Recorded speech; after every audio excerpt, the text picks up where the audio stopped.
Welcome to the League of Women Voters Forum for the Sheriff's Office. My name is Pauline Weaver. I'm a member of the Fremont, Newark, and Union City League of Women Voters. This program is being presented by the League of Women Voters of Alameda County. A number of the leagues have gotten together to present this forum to help voters make a choice in this race. The three candidates in alphabetical order are Gregory Ahern, Yesenia Sanchez, and Joanne Walker. We will be asking the candidates questions. They will have 2 minutes for an opening statement, 1.5 minutes to answer each question, and 1 minute for closing. They will be answering at random, and the first opening statement will be given by Yesenia Sanchez. Please go ahead. Great, thank you, and good evening, everyone. Thank you, League of Women Voters, for allowing me to speak today. My name is Yesenia Sanchez. I was born in Hayward, where I attended public schools. My father immigrated to Oakland from Jalisco, Mexico when he was 12. My mom is from San Antonio, Texas. She came to Oakland when she was 6 years old. I'm currently married and have 3 stepdaughters. Before being hired onto the sheriff's office, I worked 3 jobs, Monday through Friday, at a used car lot in San Leandro. And in the evenings, 9 p.m. to 3 a.m., I was loading cargo planes for Federal Express at the Oakland airport. McDonald's, I spent doing shift work on my weekends. So during this time, I lived mostly out of my car. I started working for the sheriff's office at 19. I promoted up the ranks in my 25 years. I've worked a variety of assignments, including patrol, investigations, jail operations, and administration. I've also supervised in these areas, and I know how to lead and inspire a team. What's made me successful in each role is my management style. I lead by showing staff that I value them just as I value myself. I answer to them just as much as they answer to me, and I will follow this model as your sheriff. I have established relationships that will allow me to hit the ground running. You cannot shift the culture of an agency as large as the sheriff's office alone. It must be done in partnership, and that partnership and those relationships are built from trust and credibility, and this does not develop overnight. And as a woman of color, I have the lived experiences, and I understand and recognize implicit and explicit bias and how it can lead to inequitable outcomes in our criminal justice system. I am committed to creating a safe and equitable quality of life for everyone in our county, and I would love to have your support. Thank you, Ms. Sanchez. Mr. Ahern. So I'm a born and raised Alameda County resident, born and raised in Oakland my entire life. I've had a number of jobs prior to becoming involved in law enforcement. My father had me work at a box factory in the city of Oakland on Market Street. I took up some construction jobs until I was able to get employed at the sheriff's office. Some of those jobs taught me about the importance of community and loyalty and compassion for the importance of others. My wife and I have lived in Alameda County our entire lives. We've been married for 36 years. We have one daughter, Erin. She lives with us in the beautiful city of Livermore. We have a great program for the sheriff's office in which we have 4 guiding principles. We want to continue to work in the world of prevention, enforcement, programs, and services. We think that that is a bridge to public safety in order to have each one of those guiding principles as important as the others. Since 1980, I've worked with the sheriff's office. I've worked in every aspect of this department, major investigations, and I've created a number of units in our agency as well. I'm proud of the fact that we created a cold case homicide unit to solve a number of homicides that were unsolved in our area. And I created the Youth and Family Services Bureau to better work with our communities in and around our unincorporated area. We have some of the best programs for outside people of custody and some of the best programs for people. Mr. Ahern, I think we've lost you again. Are you there? Ms. Walker, would you give your 2-minute opening statement, please?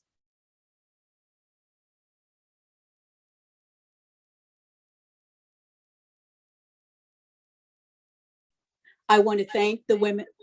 I would like to thank the League of Women Voters for inviting me to give me an opportunity to introduce myself as well as my platform.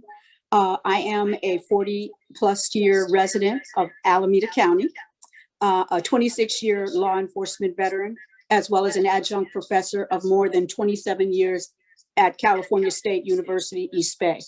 I have a master's degree in exercise physiology and 2 bachelor's degrees, one in French and one in nutrition and performance. I am an award-winning volunteer suicide prevention counselor. And in 2016, I was a recipient of the U.S. Attorney General's Award for Distinguished Service in Community Policing.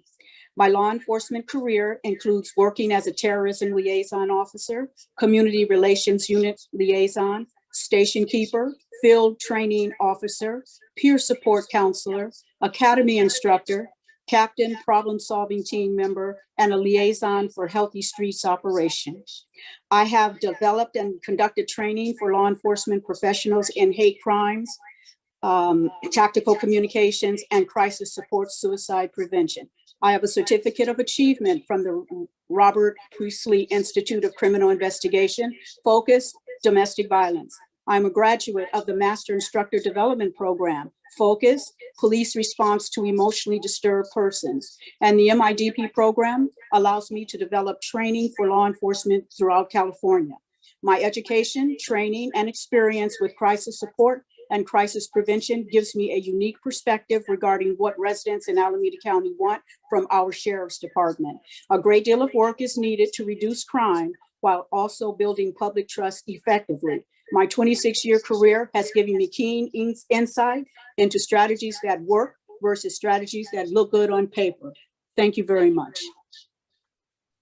All right, we will use a rotating order. You will have 2 minutes to answer the questions. The first question is 1 minute 30. Sorry, 1 minute 30. And the first question is going to be answered by Joanne Walker. Not just increased crime, but the atmosphere of crime is what we heard about from voters. Blatant shoplifting, holdups in daylight, and breaking traffic rules to the point of endangering others, for example, contributing to the general sense of lawlessness. What would you do to improve enforcement and alleviate concerns of our communities? First of all, I would make sure that the community that I am addressing is giving me the information that you have provided in your questions. Accountability is very important, and we must put ourselves in a position as law enforcement officers to prevent those types of things from taking place. So what I would like to do, especially in the unincorporated areas where the sheriff's deputies are the police, I would make sure that I have people who are there, who get out of their cars, let the business and the residents know that they are there and that they are watching. Oftentimes, just having a car in the area prevents crime from taking place. But the other thing is, I believe, and my motto is, that public safety is everyone's responsibility. So I need to hear from you, the community, so that I can set up a plan in order for us to be successful in preventing crime before it occurs. If it does occur, my officers and deputies should be ready to take action that is appropriate in accordance to the law.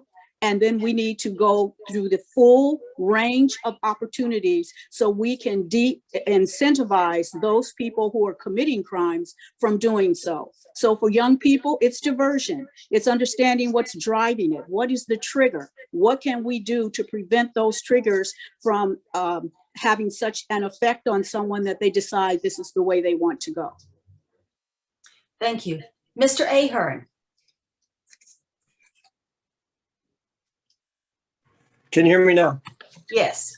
Okay. Can you see me now? Okay. Yes. All right. So the driving forces and crimes, a lot of the caravan crimes that have been going on, we've met with the local police chiefs and we came up with a strategy to address them with direct contact through our dispatch centers. So dispatch centers would contact all of the agencies because they have traditionally run along the 880 corridor and the 580 corridor. And so the dispatch centers are notified right away. So law enforcement can take up positions most advantageous to make apprehensions.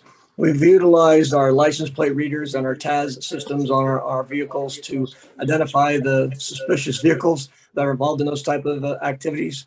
We have a specific property crimes unit and gang enhancement units that are assigned to specifically address those people, apprehend them. We've worked in with CHP to, once the cars get identified, to put a automatic stop and tow and impound that vehicle that's involved in those activities. And so it's a collaboration of our agencies with state and local and our partners to be successful in this with communication. And we meet on a regular basis. We meet once a month to discuss our progress and the issues that still are prevalent in our area. Thank you. Ms. Sanchez. Yes, so I think the key to addressing issues such as the wave of property crimes is definitely partnership and collaboration with our city agencies and working together.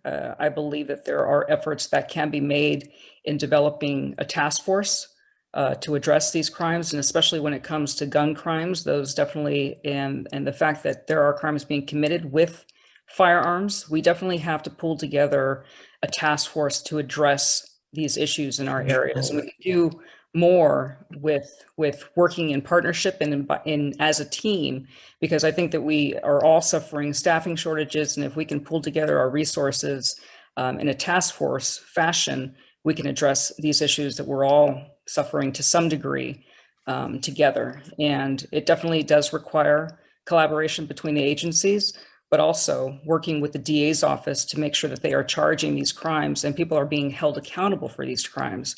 And as they're being held accountable for these crimes, we need to work to find ways to address the underlying issues that cause people to commit crimes. And that's what I will be bringing into our jail facility by bringing programming and doing individual assessments for people who are committing crimes as to why they are. Because definitely we have an understanding and we have enough data to show that people have underlying issues that are not being addressed. And that's what I'll be working with the DA's office to address by way of sentencing. Thank you. For the next question, Ms. Sanchez, you'll go first. People want safety and have their needs to have their needs understood by local authorities. How do you plan to connect law enforcement and the rest of the community? It's a great question. So community policing needs to be embraced agency-wide, and that is something that I will be bringing to the sheriff's office. But if you want to build trust and have a open communication and dialogue with your community members, as a sheriff, you need to be present and engaged to have those conversations, regardless of how uncomfortable they may be. We definitely rely and should be relying on our community members to be comfortable in giving us feedback, regardless of if it's positive or negative.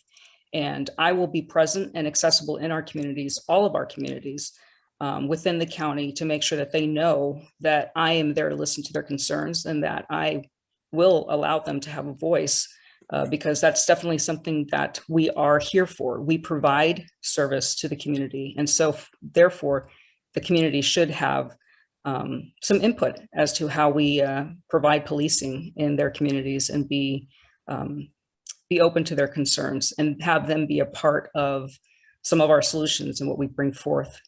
So that's definitely a big change and what I will bring forth as sheriff.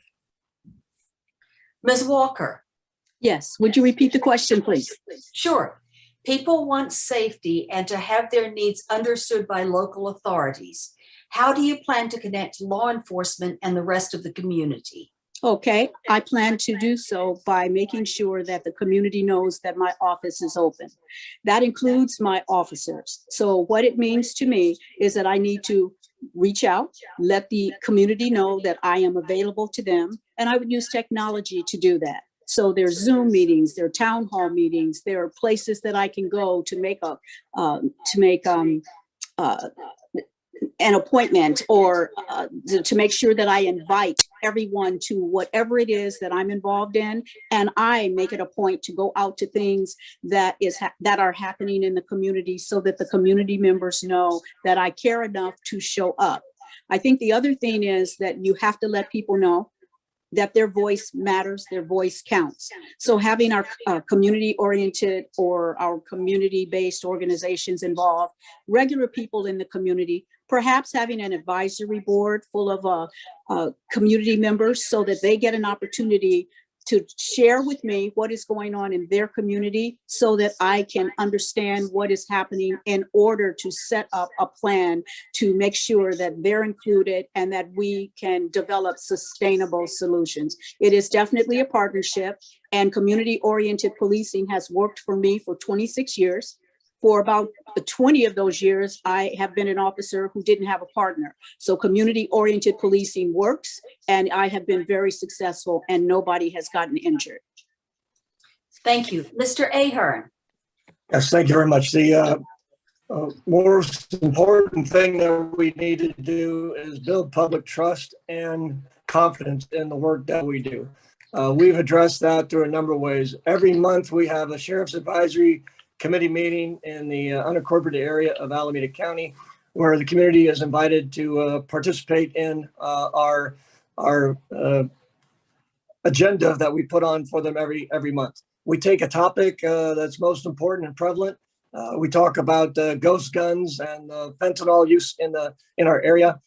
We try to educate the community on what we're seeing and what problems we have. In addition, the community has an opportunity to speak back where we can respond immediately to their concerns, their issues. Many of those issues are in regards to criminal activity and homelessness and drug addiction in their area. And we address those at the meeting spontaneously as we're talking. The next thing we've done to advise the community and keep them informed is we've expanded our social media program. We're on social media all the time. In fact, recently we just advertised and tried to get some following on 92 pounds of fentanyl that we recovered from illicit drug gang of Hondurans in our area. So we make people informed. We do it through social media. We do it through the town hall meetings, and we are meeting with our community on a regular basis. Thank you very much. For this next question, you'll go first. What do you see as the sheriff's role in preventing incidents? All right, so my 4 guidelines that I spoke about in the opening was about prevention, enforcement programs and services. And the number one idea is prevention. And so some of the things that we've done for prevention is installed some camera systems, specifically in the city of Dublin. We have some cameras also in the unincorporated area as well. We've utilized technology with our TAS alert systems that gives us immediate alerts on wanted vehicles in and around our patrol vehicles that are moving. So we want to make sure we're ever present. We want to talk about prevention, but prevention also includes education. So we want to educate our public and try to avoid the 5 issues of things that are the drivers of crime. It's unemployment, it's education, it's poverty, it's health, and the environment. So my agency works on every one of those 5 drivers of crime and try to improve our quality of life in the unincorporated area of Alameda County. And through the prevention acts of what we do through the training, education, and prevention, trying to be always present where the crime analysis tells us the most frequently areas are involved with serious crimes and violent acts. We try to load up teams. We have specifically on our C team, we work on the avenues in the East 14th area and have a zero tolerance approach to criminal activity in that area on those specific days. Thank you. Ms. Sanchez. Yes, that's a great question. And I think that there are your traditional ways to prevent crime with cameras and high visibility and whatnot that we have done, and it does work. But when you're looking at crime prevention, I touched on it earlier with bringing some way to assess individuals as to why they are committing crimes. And, you know, there are some individuals who grow up in an environment where that is what their family has done for years, and they grow up and they think that that is what is expected and that's the path for them, and they believe that there's nothing else out there for them. So if you truly want to reduce recidivism, you truly want to reduce crime, you have to do assessments of individuals to see what opportunities they have not been exposed to and provide that exposure to them. And I definitely believe wholeheartedly that we need to keep people accountable for crimes they do commit. But as they're being held in custody, they need to be provided with opportunities to education and apprenticeship programs. Apprenticeship programs are a highlight for me. I definitely will be working with our building and construction trades to bring apprenticeship programs in the jail, because those are opportunities for people. They can leave custody and walk into a job within 24 to 48 hours of being released, and they can start their curriculum and their apprenticeship inside the jail, and that can follow them outward. Ms. Walker. Yes. Okay. I want to say first that establishing working relationships with leaders in identified segments of the community is very important.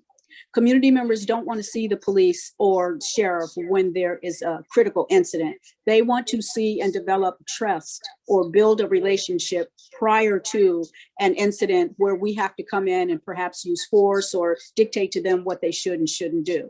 I think that we need to definitely spend more time with developing relationships through community-oriented policing.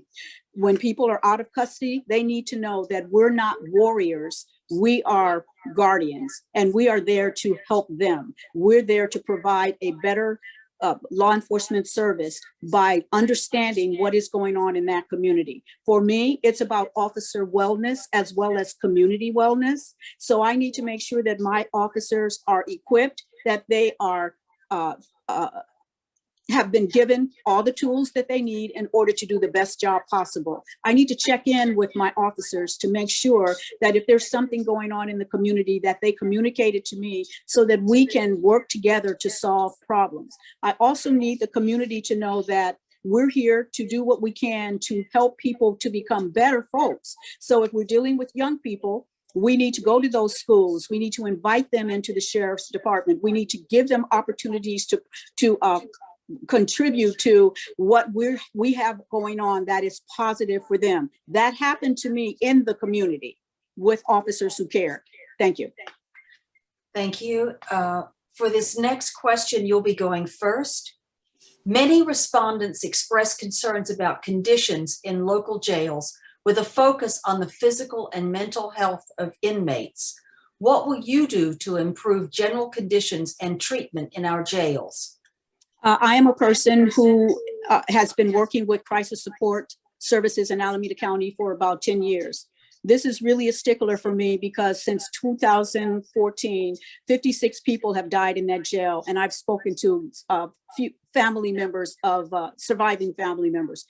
I would start by making sure that I am in compliance with the recent Babu settlement regarding the conditions of the jail. It is now a mandatory consent decree. I'm the only candidate who has been involved and actually worked in a facility where there was a mandated consent decree. The other thing that I would do is make sure that I am aware of what is going on. So I've got to talk to the officers who work there in the Santa Rita jail, and I've got to be committed.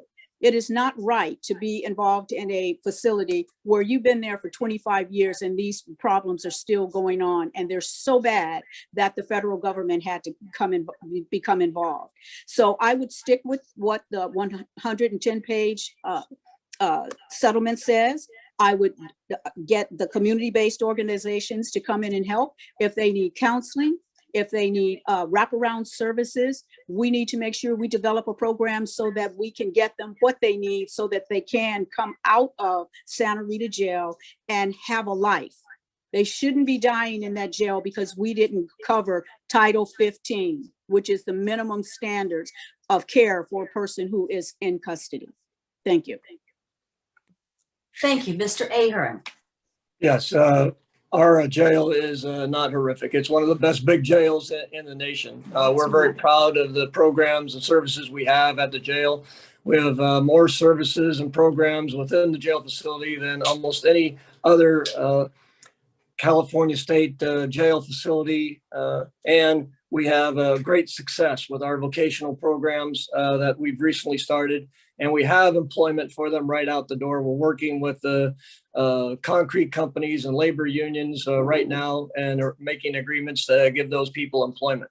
For the behavioral health part of our Babu litigation, it revolves around American Disabilities Act and us being unable to comply with ADA simply because the facility was built in a 1989 and outside of the realm of what we were dealing with on behavioral health inmates. When the number of behavioral health inmates increased and started to add up in our population, we had to take immediate action to try to address those issues.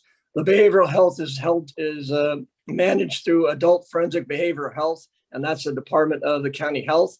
And we've asked them to come in to be a better partner with us. We're now working with our physical medical provider, which is WellPath. So WellPath and our behavioral health team are now working together in a better capacity than they were prior to the litigation. So we believe that addressing those issues will be beneficial to our inmate population as well. There's still more to do. Your time is up. Thank you.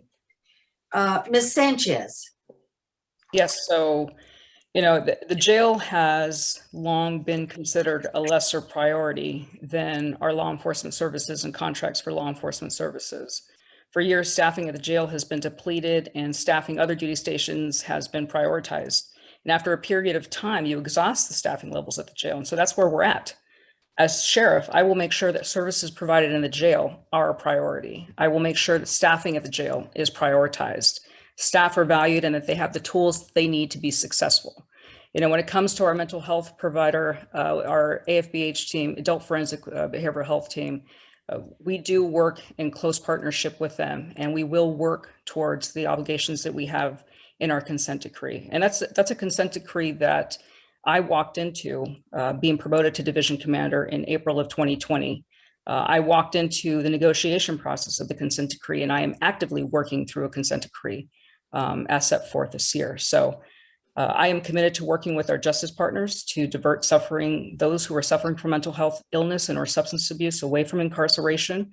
There's a mental health court right now that we are working with our DA and our justice partners with, but there's much more we can do. And that's something that they have been asking for in partnership with the sheriff's office, and I will be a part of that effort. I do believe that those who suffer from mental or severe mental illness do not belong in jail. It is not the environment for recovery or getting better. So that's definitely something that we need to work towards in bringing individuals into the community for community. Your time has expired. Thank you. Thank you. This next question is yours, Ms. Sanchez. What is your experience in managing large organizations? Okay, well, I am the division commander for Santa Rita Jail. I was assigned there in April of 2020. Santa Rita encompasses the largest number of staff members with over 600. And that is just sheriff's office employees. That doesn't include our contract partners, our general services administration, individuals that are coming through day to day and at all hours. But it also encompasses the largest portion of the sheriff's office budget at roughly 300 million.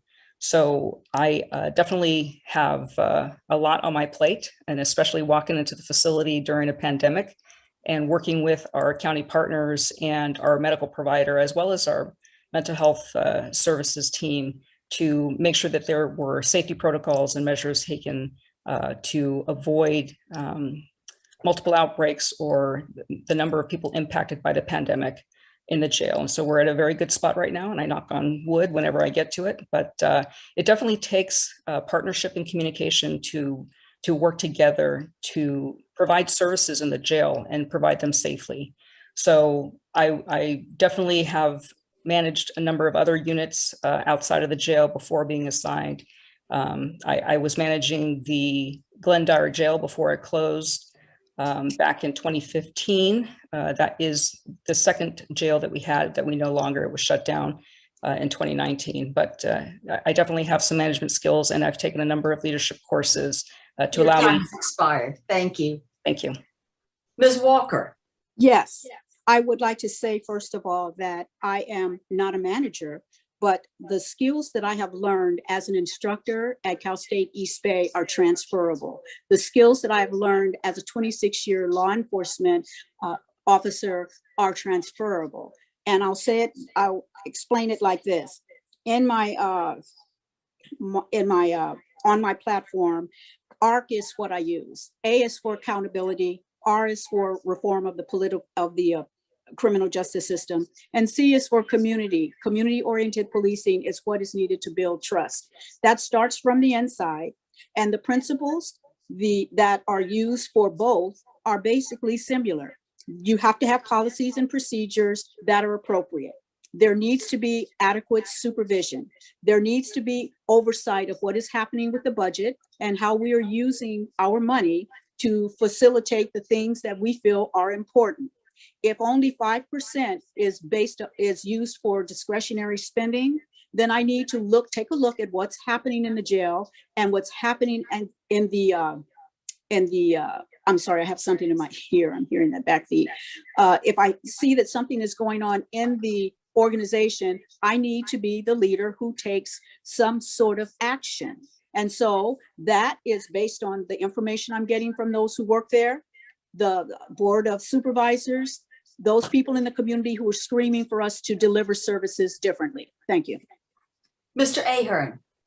Yes, well, I think I'm the most experienced candidate in managing large operations. Prior to being sheriff, I was the captain at the Eden Township subdivision, which manages the entire patrol division for our unincorporated area, both the law enforcement side and the community policing side that involves the youth and family services program that I created. I also have managed the sheriff's office since 2007. We raised the budget up from $300 million to now almost $600 million.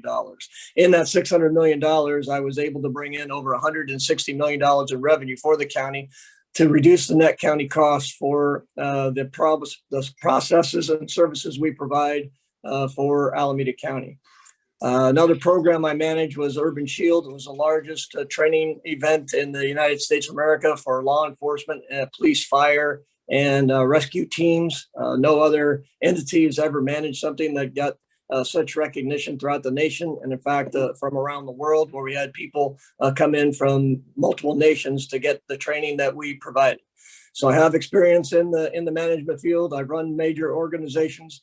As sheriff, I'm also the Region 2 coordinator for the state of California, which is the 16 counties from Monterey to the northern border of Oregon, all the counties on the west part of the state. And we've managed the major fires, the earthquakes, the problems we've had, and with civil unrest, all fell underneath my management. I'm very proud of that past history. Okay, the next question is yours, sir. What changes, if any, in requirements for officer positions do you propose? What changes? Yes. Okay, so on the changes, what we're trying to do is work with technology and teach, train, and guide our people every day. So as our laws change, it becomes very important that we address those issues immediately. We have to put on a training program at the Regional Training Center. It's what we manage for our new recruits, for our in-service training, and also for our regional training for our law enforcement personnel. We look at the laws, we provide the training, things like high technology investigations, social media investigations. Those were never part of what law enforcement academies were when all of us got started. And so now these things need to be addressed. We put on training with ghost guns and what we have to deal with the ATF and how the ghost guns are made, how they're marketed, how they're sold throughout the area. Also, most recently, again, I'll mention fentanyl. We have to make sure our people are safe when they're dealing with the dangers of fentanyl. What we deal with is not pharmaceutical fentanyl. This is fentanyl that's made out of covert labs, and it's very hazardous to be around those areas. So Training is a big, important part of what we do. Adding technology like body-worn cameras. I was the first in the nation to put body-worn cameras in jail facilities. So all of those things need to be addressed and need to be addressed immediately. Ms. Sanchez. I just want to make sure that I heard the correction correctly. Can you repeat it? Sure. What changes, if any, in requirements for officer positions do you propose? All right. Well, bringing more women into our agency is definitely a change that I propose, and making sure that we have a larger representation of women in law enforcement. You know, women bring a unique perspective to the role. We are true peacekeepers and bring compassion and empathy into our roles. And, you know, when women are represented in leadership bodies, decisions are more likely to be inclusive and take diverse views into account. And so that is definitely a change that I would like to bring to the agency, making sure that there's a focus in our recruiting efforts to women organizations, and making sure that we are touching training that's generally offered and tailored towards women to recruit. And it definitely is something that we can work with as far as what are the obstacles that women face in getting into an academy in the first place. And so identifying those issues and working with our backgrounds and recruiting team, as well as our training center, to make sure that we are doing what we can to remove those obstacles and get more women into the office. So that's definitely a goal of mine for sure. And I will be personally present and assist with any kind of recruiting efforts and informational sessions that are designed to explain the hiring process and testing requirements. Thank you. Just to a message to the candidates, you might want to check the chat messages, because sometimes we're sending messages to you. Ms. Walker. Yes, in terms of changes, what I'd like to focus on is changing the culture. And in order to change the culture, recruits must be hired who have a different vision of how we are going to provide law enforcement services to our communities. We need to change the questions on the oral board. I sit on the oral board as an evaluator. I see some of the same personalities coming in. They're just 20 years younger, but they still have a really old way of looking at law enforcement and why it's important and why we do what we do and what their role is in providing services to the community. The use of technology is important. Of course, training is very important. The BWC and technology and things like that are important. But if all of those things were something that would lead us to a different outcome, then why are we still having people die in that jail? I came in when they were looking for women. That was 26 years ago. So this is nothing new. I have made sure that I've reached out to women and reached out to people who didn't look like me. I have made sure that when I sit on oral boards and when I have those officers or commanders at the sheriff's department sit in on oral board interviews, I want them to understand what implicit and explicit bias is. I want them to understand when things are already entrenched in the question, so much so that you stop good people from coming in. Thank you. Thank you. Ms. Walker, this question goes to you. What is the sheriff's posse? What is the value of the sheriff's posse? And is the posse necessary? Well, no one has ever asked me a question about a sheriff's posse, so I'm not familiar with that term at all. What I know is that public safety is everyone's responsibility. So it has to be a top-down design. What I tell people who are in my inner circle is the same information I am going to give to people who are not in the inner circle. The same voice, the same information is going to be given to the community, because it is one way to make sure that everybody understands that all of us are important, all of us are valuable. If you have a problem, I have a problem. So how do we work things out so that we can get a sustainable solution to some of the things that are going on in every community? We have to care about people. We have to showcase ourselves as people who are there to solve problems through community-oriented policing. When we need to go to the next level, then we need to follow the rules. We need to follow the policies. If the policies are outdated, we need to work on changing changing them. If the policies are adequate and our people are falling short, we need not to skate over it and pretend like we're a great organization. We need to address it directly so that we can develop what we need in order to move forward as a community where people see that we mean what we say. We're going to hold ourselves accountable. We're going to make the necessary changes, and we're going to develop trust. Thank you. And Mr. Ahern? Yes, we have two different types of sheriff posse in Alameda County. One, we have a mounted sheriff posse unit that's volunteers that doesn't cost the county any money. These volunteers take care of their horses, they transport them. I am right now in Visalia, California at a California State Sheriff's Convention. So please excuse the backdrop and the connectivity problems that we have. But while we were here today, we saw the Kings County Mounted Posse, and the citizens came up. It's a great way to have the children and young kids be involved with law enforcement. And they get to come up and meet the officers, the deputies, the staff, and get to see them involved with horses. The other sheriff's posse we have is the Honorary Deputy Sheriff's Association. And those are individuals that volunteer to support the office. And we use them to help us with charities in and about Alameda County. The two main charities that they felt this year have been the George Mark Children's Home, which takes care of children in the last days of their lives. It's a very wonderful cause that we help the parents and the family members deal with those. And we deal with the donations to Special Olympics. And I just received an award yesterday for the Northern California Special Olympics Best Manager for the state of California. And I'm really proud of that award. Your time's expired. Thank you. Ms. Sanchez. Yes, so I'm aware of the mounted posse, which incorporates the volunteers who care for their horses and come out to the community events and the parades, now that we're coming into a time where we can now have community events and parades.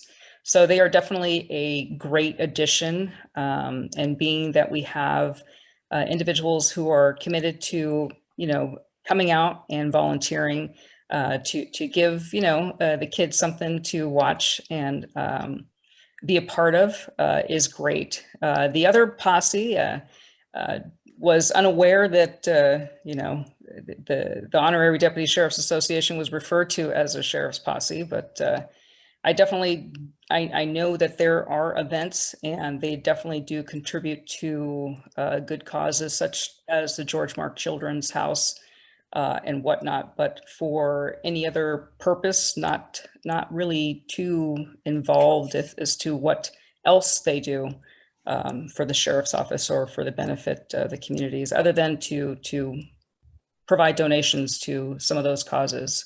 So definitely a fan of the mounted posse. Not quite sure about the other posse.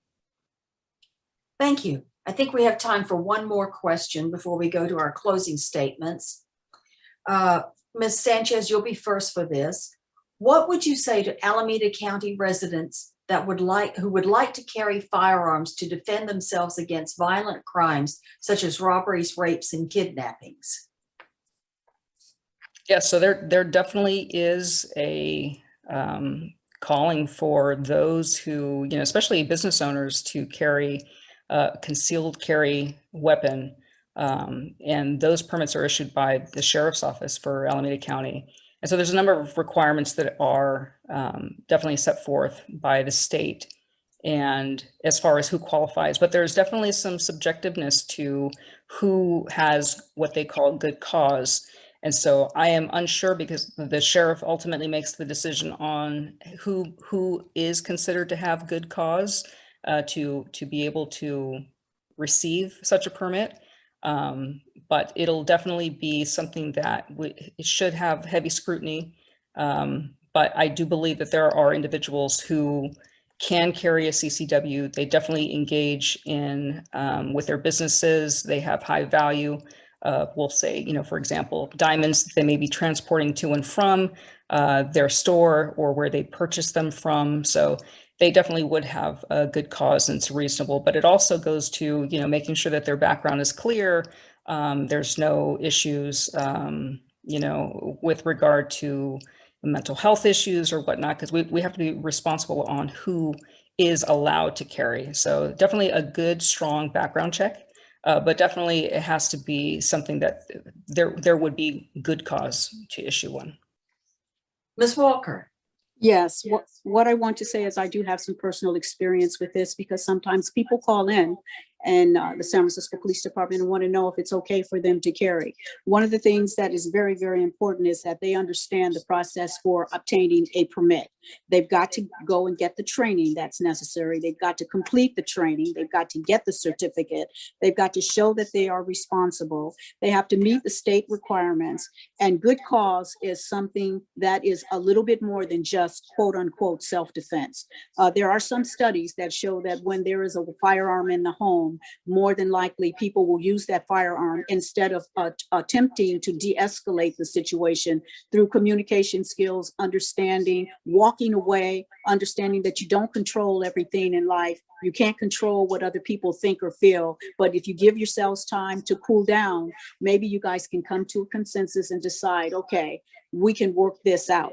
Sometimes when the weapon is there, it is more dangerous for those people who are inside of that home. Sometimes the person who owns the weapon is not someone who really knows how to store the weapon in a way where the children can't get involved. And this has also happened with children of police officers. So it's very, very important to be trained accordingly, and that when the permit is given, that all of the checks and balances have been met. Thank you. Mr. Ahern. Yes, we have about 285 concealed weapon permits in Alameda County. Each one of those permits is reviewed and signed by myself. I review all of them. No one else has the authority to issue the CCW in Alameda County. We've had an increase in requests for the concealed weapons because of the violent crimes. And we make sure they understand what the requirements are to receive such a permit.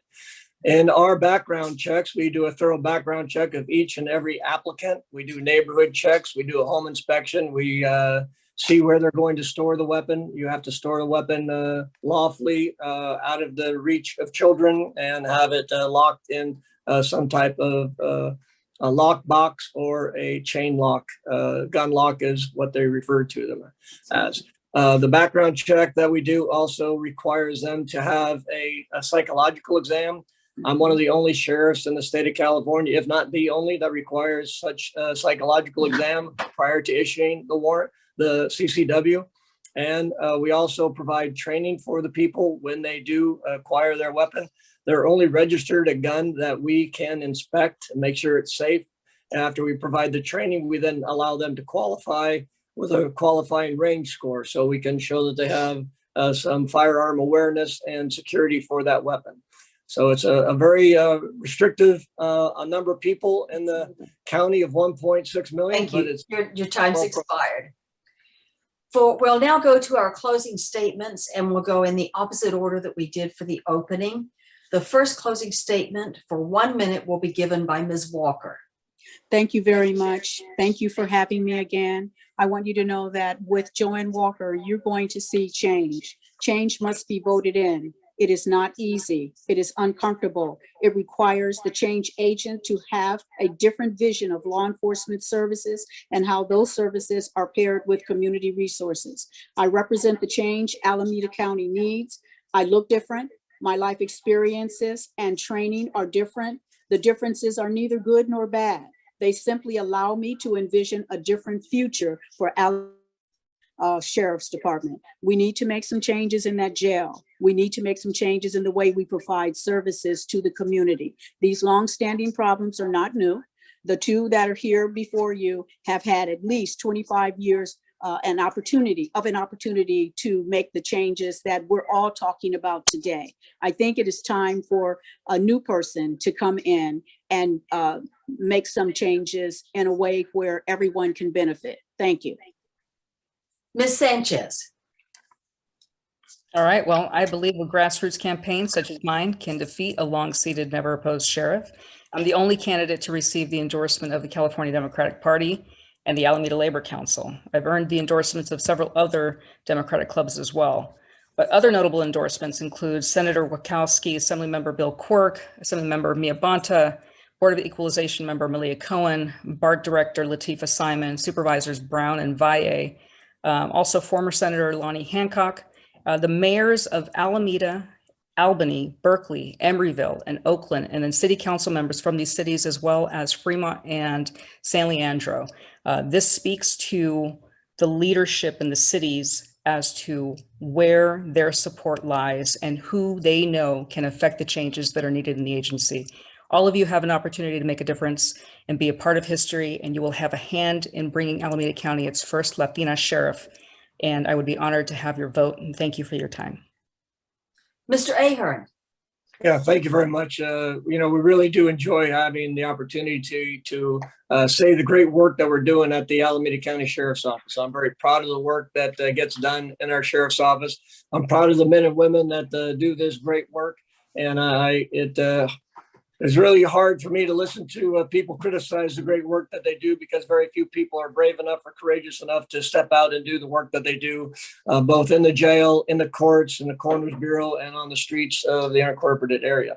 So I'm proud of those people. I work very hard to continue to gain your support.